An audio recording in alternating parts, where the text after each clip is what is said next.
Hey guys, Kyle, Haterade Divers here with Roller Girl Skates. I'm going to show you today how to assemble and disassemble your PowerDyne Revenge plates. First thing you want to do when you get your PowerDyne Revenge plate is go ahead and open up the packaging. And what you'll see here is you'll have your plates and your trucks, and the rest of your mounting equipment will be hidden underneath. You'll have your cushions and all of that other good stuff. Alright, first thing you want to do when you're about to assemble your Revenge plate is to go ahead and mount the plate to the boot. The reason why you want to go ahead and mount the plate to the boot is that way the trucks and the axles don't get in the way whenever you're tightening down the actual nuts that'll hold the plate onto the boot. After you've had the plate mounted to the boot, you want to go ahead and assemble the kingpin, which will be the first step that you have. So this is your kingpin. It's already going to be pre-lubed up with Loctite on there, which is that blue stuff. So what you want to do is just go ahead and take it by hand and just very carefully start to turn it in place. Once it grabs on and it doesn't come up, you want to go ahead and tighten down as far as you can. And you want to grab a wrench that's going to fit it perfectly. Right here I have an 11/16 wrench. It fits it perfectly. It sits right on there. Anything that's too loose, we'll go ahead and strip out the nut itself that's on the kingpin. So you want to make sure that you have a good fit on here because these plates are extremely lightweight, so they're very easy to strip out.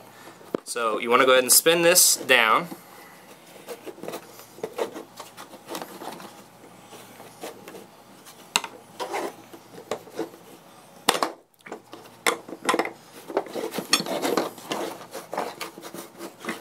Until you're flush with the plate, like so.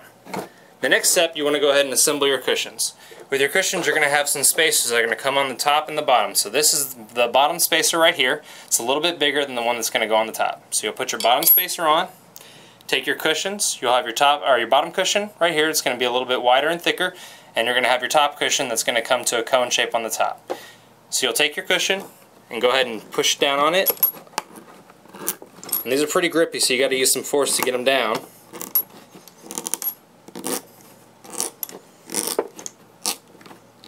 Alright, once you got it down there to the bottom, next thing you'll do is you'll take your truck, go ahead and slide it on over the top, and then you'll take your top cushion, which is the cone one, put it on over, then apply your top spacer.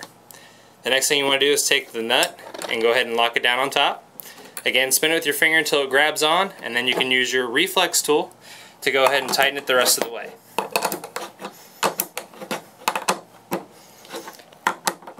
And when tightening your trucks, there's no right or wrong way to do it. It's just whatever feels comfortable to you. I like my trucks to be a little bit tighter, so I'd actually spin this down a little bit further.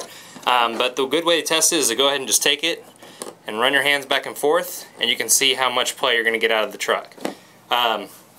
To take it apart, all you have to do is do exactly the opposite of what we just did. So you'd undo the nut, take off all the assembly right here, and then undo your kingpin, and you'd have a completely assembled and disassembled PowerDyne Revenge plate.